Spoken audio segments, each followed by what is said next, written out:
विधानसभा चुनावों का ऐलान हो गया, यानी नरेंद्र मोदी की अग्नि परीक्षा की तारीखों का ऐलान हो गया। सुधांशु मित्तल जी हमारे साथ हैं, उनके सामने हैं कांग्रेस से मीम अफजल साहब। सुधांशु जी, माहौल खूब बनाया आपने।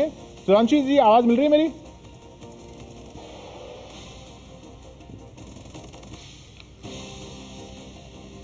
सुधांशु जी, मेरी आवाज मिल रही है आपको? आपने अभी कहा कि ये नरेंद्र मोदी जी की अग्नि परीक्षा है। हाँ, मैं कहूंगा ये देश जी बिल्कुल मिल रही है। मेरी आवाज आ रही है आप तक? जी। आपने अभी कहा कि ये अग्नि परीक्षा है नरेंद्र मोदी की। मैं कहना चाहता हूं ये देश की अग्नि परीक्षा है। ये अग्नि परीक्षा है सुशासन बनाम कुशासन की। ये अग्नि परीक्षा है विश्वसनीयता बनाम धोखे की। ये विश्वसनीयता ये जो अग्नि परीक्षा है ये है विकास बनाम छद्म धर्मनिरपेक्षता की। देखिए, जनता के सामने विषय क्या है? जनता के सामने विषय भूख का है, उनके सामने विषय जो है वो भ्रष्टाचार का है, उनके सामने विषय महंगाई का है, उनके सामने विषय है इस समय असुरक्षा का।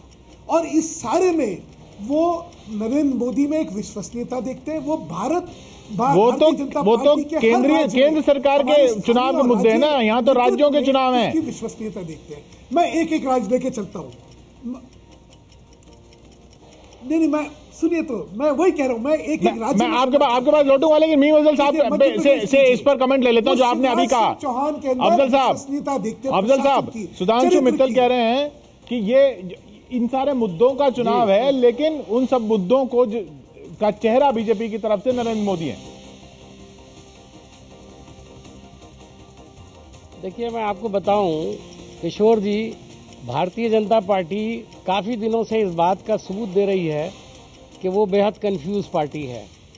कभी ये करप्शन पर जाते हैं, कभी महंगाई पर जाते हैं, फिर उसके बाद लीडरशिप लेकर के आ जाते हैं और उसके नाम पर चुनाव जीतना चाहते हैं। अभी जो सुधांशु जी ने बात शुरू की वो वहीं से शुरू की कि अग्नि परीक्षा पूरे देश की है। गोया मोदी एक तरफ हैं और उनको लेकर के पूरा देश अग्नि परीक्षा की स्थिति से गुजरेगा। मैं समझता हूँ ये बड़ा मुंह और छोटी बात है, छोटा मुंह और बड़ी बात है जिस किस्म की बात कर रहे हैं। मैं समझता हूँ कि इस चुनाव के अंदर हर स्टेट के अंदर जो होना चाहिए वो बुनियादी तौर पर ये है, स्थानीय मुद्दे बड़े अहम होते हैं। नहीं, लेकिन अगर बीजेपी जीत गई, क्या हालात है, आप ये नहीं माने, आप नहीं मानेंगे कि वो नरेंद्र मोदी की जीत है? देखिए, हम तो ना पहले कभी मानते थे, ना आज मान रहे हैं और ना कभी आइंदा मानने वाले हैं। ये तो हम आपको स्पष्ट रूप से बता दें कि हम व्यक्ति विशेष को सामने रखकर ना चुनाव लड़ रहे हैं, ना हमारा कोई प्रोपेगेंडा इस पर मैं सुधांशु जी के पास जाऊंगा। सुधांशु जी, लेकिन आप तो ये ऐसे ही पेश कर रहे हैं कि ये नरेंद्र मोदी के ही चुनाव हैं, तो आपके लिए अगर एक दो राज्यों में भी हार हो गई तो वो नरेंद्र मोदी के लिए बड़ी चुनौती हो जाएगी आगे के लिए।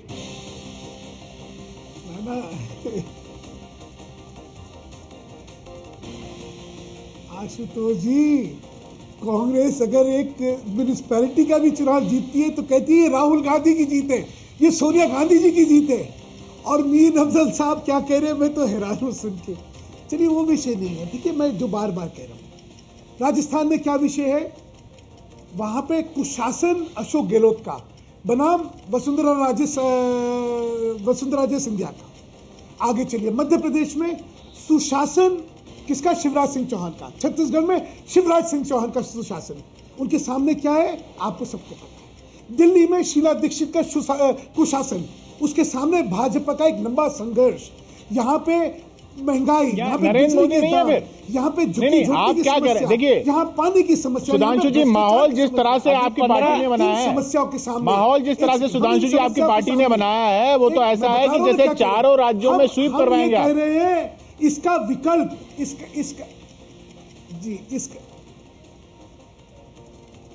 हम बिल्कुल चारों राज्यों में स्वीप कर रहे हैं। अपने राज्य जहां जीते हुए वहां तो जीत ही रहे हैं। कांग्रेस शासित प्रदेशों में भी हमारी भारी मात्रा में जीत हो रही है। और वही अग्नि परीक्षा है। अगर नहीं हुआ तो वही अग्नि परीक्षा है। लेकिन अफजल साहब, आप कह रहे हैं व्यक्ति विशेष की बात नहीं करते, लेकिन ये भी तो देखिए, एक व्यक्ति की वजह से एजेंडा सेट हो रहा है। एक व्यक्ति आपके सामने खड़ा है, एक व्यक्ति आपको हर जगह चुनौती दे रहा है। मेरे ख्याल में हमें आज तक कभी कोई चुनौती महसूस नहीं हुई है। बड़ी बड़ी बातें करना चुनौती नहीं होती, झूठ बोलना कोई चुनौती नहीं होती, झूठी बातें करना, करप्शन के ऊपर सवाल उठाना कोई चुनौती नहीं है। इसलिए कि जो हमारे यहाँ तो अभी आप राजस्थान में ही देख लीजिए कि एक मिनिस्टर जो है वो रेप केस के अंदर इन्वॉल्व हुआ तो हमने उस फौरन इस्तीफा ले लिया। एक तरफ गुजरात में देखिए कि एक आदमी, इनका मिनिस्टर, जिसको 3 साल की सजा हो चुकी है, कोर्ट से सजा हो गई है, और ये बड़ा दम भर रहा है इसका कि हम तो कोर्ट के फैसले की बड़ी, तो ये क्या बोलेंगे, ये क्या बोलेंगे, ये क्या बात बोलेंगे, मेरी समझ में नहीं आता ये बात क्या बोल रहे हैं आप। एक व्यक्ति जो है हमारे लिए कोई अहमियत नहीं रखता, वो एक व्यक्ति को आगे रख रहे हैं, लेकिन आप इसे राहुल बनाम मोदी नहीं बनाना चाहते हैं क्योंकि आपको कॉन्फिडेंस नहीं है उतना, आपके नेता को कॉन्फिडेंस नहीं होता। देखिए सवाल, देखिए ये नहीं, कोई कॉन्फिडेंस की बात नहीं है, ये इनका बड़बोलापन है। ये समझते हैं कि मोदी शायद इस काबिल हैं कि पूरे देश के नेता बन जाएंगे। हमारे ख्याल में ऐसा नहीं है, और हम इस चीज को मुद्दा बनाने का कोई सवाल ही पैदा नहीं होता। इनकी कोशिश ही यही है कि ये किसी तरह से नेता बदाम नेता करें, लेकिन हम नेताओं की राजनीति की बात नहीं करते, हम बात करते हैं अपने प्रोग्रामों की, मुद्दों की, जो हमने किया है, हमारी उपलब्धियों की। अभी ये कह रहे थे कि सबसे बड़ा मुद्दा है भूख का। आप मुझे बताइए कि हमने भूख के लिए इतना बड़ा बिल पास किया, सपोर्ट करें ना इसको। आपने भूख की बात की। सुधांशु जी, आज की खबर है, सीएजी ने ICDS integrated child development scheme के जो गुजरात में ऑडिट किया है, उसमें सीएजी ने कहा है कि हर तीसरा बच्चा कुपोषण का शिकार है। ये सामाजिक क्षेत्र के आंकड़ों में गुजरात, आप गुजरात, क्योंकि आप लोग ही गुजरात कर रहे हैं कि देश को गुजरात बना देंगे, और वहां पे सीएजी कह रहा है।